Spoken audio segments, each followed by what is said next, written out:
इसी खबर पर ज्यादा जानकारी के लिए साजिद सैफी हमारे साथ बुलंदशहर से जुड़ गए हैं, उनसे पूरा अपडेट लेंगे।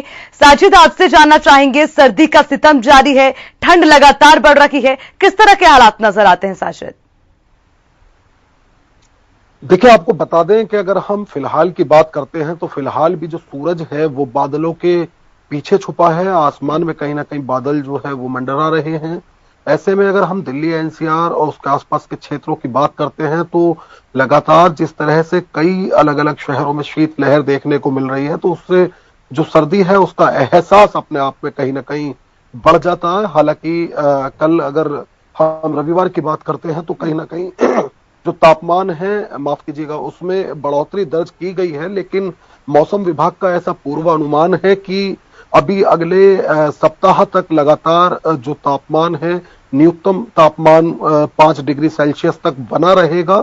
ऐसे में जिस तरह से हवा की जो गुणवत्ता है वो जो खराब हो रही है, तो कहा यह जा सकता है कि दिल्ली एनसीआर में, दिल्ली, गाजियाबाद, ग्रेटर नोएडा, नोएडा जैसे शहरों में, बुलंदशहर तक भी सांसों पर भी संकट मंडरा सकता है। यानी सांस के जो मरीज हैं उन्हें खासी दिक्कत का सामना करना पड़ सकता है। चूंकि सर्दी के साथ साथ लगातार वायु में प्रदूषण की मात्रा बढ़ रही है, एयर क्वालिटी इंडेक्स जो है काफी हद तक बढ़ रहा है। ऐसे में जो प्रदूषण है वो लोगों को सांस लेने में दिक्कत पैदा कर सकता है। जिस तरह से मैंने बताया, जहां जहां शीत लहर देखी जाती है वहां सर्दी का ज्यादा एहसास किया जाता है। अब जिस तरह से बुलंदशहर में आज सूरज अभी तक बादलों के पीछे है, तो कहा जा सकता है कि जो सर्दी है वो आज और बढ़ने वाली है। अगर हम रविवार की बात करें तो रविवार को हालांकि जिस तरह से दिन में धूप रही थी तो लोगों को उतना सर्दी का एहसास नहीं हुआ था, लेकिन शाम होते होते ये जो सर्दी है ये बढ़ने लगती है और लोग जो है वो अलाव का सहारा लेते देखे जाते हैं।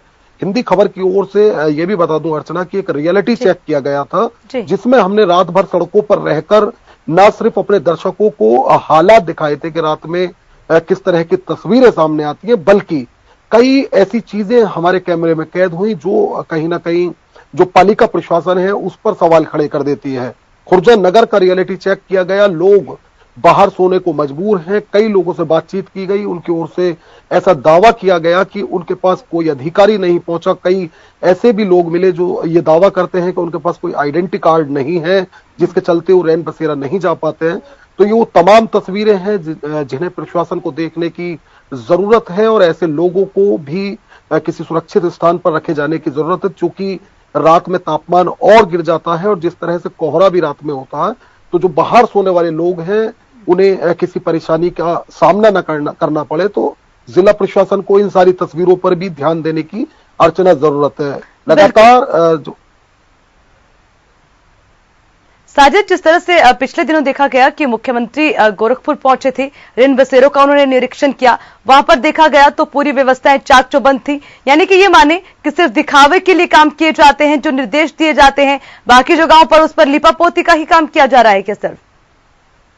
देखिए अर्चना, मुख्यमंत्री आदित्यनाथ योगी की ओर से कल भी गोरखपुर के जो रेन बसेरे हैं उनका निरीक्षण किया गया और जो जरूरतमंद हैं, असहाय हैं, उनको कंबल जो है वितरित किए गए। ये तो नहीं कहा जा सकता है कि रैन बसेरों में व्यवस्था नहीं है, लेकिन ये जरूर कहा जा सकता है सिर्फ रैन बसेरों में व्यवस्था होना मुकम्मल नहीं है, बल्कि जो पालिका प्रशासन है उसकी ये जिम्मेदारी बन जाती है कि वो रात में अपने लोगों से सर्वे कराए, अभियान चलाए। जो लोग सड़कों पर सो रहे हैं, जो लोग सड़क के किनारे सो रहे हैं, गली मोहल्ले चौराहों में सो रहे हैं, उन लोगों को रैन बसेरों तक पहुंचाया जाए। क्योंकि रैन बसेरे में सिर्फ रहना जिम्मेदारी खत्म नहीं हो जाती है, बल्कि सीएम चाहते हैं कि सर्दी में किसी तरह की कोई हाथाहाथ की खबर ना आए।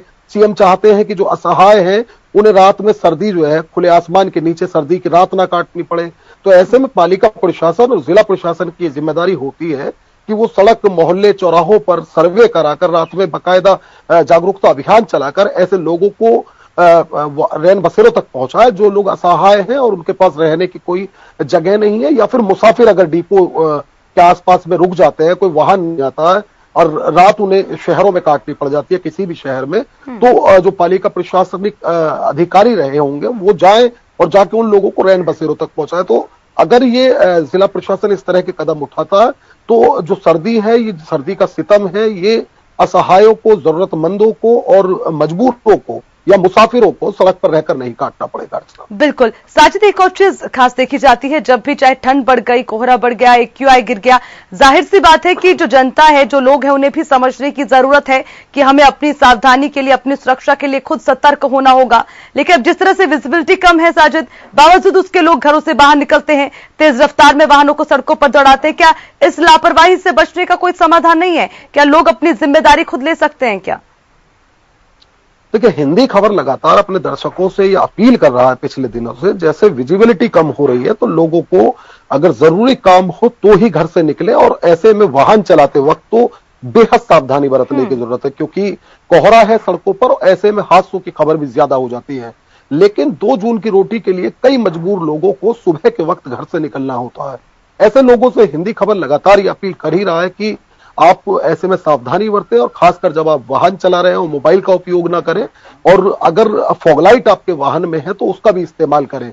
विजिबिलिटी बेहद कम हो जाती है सर्दी में, लेकिन इसके साथ साथ इससे भी अनदेखा नहीं किया जा सकता कि 2 जून की रोटी के लिए कई लोगों को सुबह के वक्त भी घर से निकलना होता है और देर रात तक घर लौटना होता है। इसका समाधान सिर्फ और सिर्फ अर्चना सावधानी है, सावधानी बरतने की जरूरत है। उसके अलावा जिस तरह से कुछ लोग दिन की धूप को ध्यान में रखते हुए सर्दी के जो कपड़े हैं, गर्म जो कपड़े हैं, उनका इस्तेमाल नहीं करते हैं, तो उनसे भी हमारी अपील रहेगी कि वो सर्दी के कपड़ों का लगातार इस्तेमाल करते रहें। वो इस बात को बिल्कुल ना देखें कि अब सूरज है, धूप निकल चुकी है, हमें। ठीक है साजिद, बहुत बहुत शुक्रिया आपका तमाम जानकारी के लिए। सर्दी का सितम जारी है और लगातार हिंदी खबर भी यही अपील कर रहा है कि सुरक्षित रहें और बिना काम के घर से बाहर ना निकले। विजिबिलिटी भी लगातार बढ़ रही है, उसको ध्यान में रखा जाए। फिलहाल के लिए बुलेटिन में इतना ही। देखते रहिए हिंदी खबर। नमस्कार। घंटी का बटन दबाइए और हिंदी खबर से जुड़ जाइए।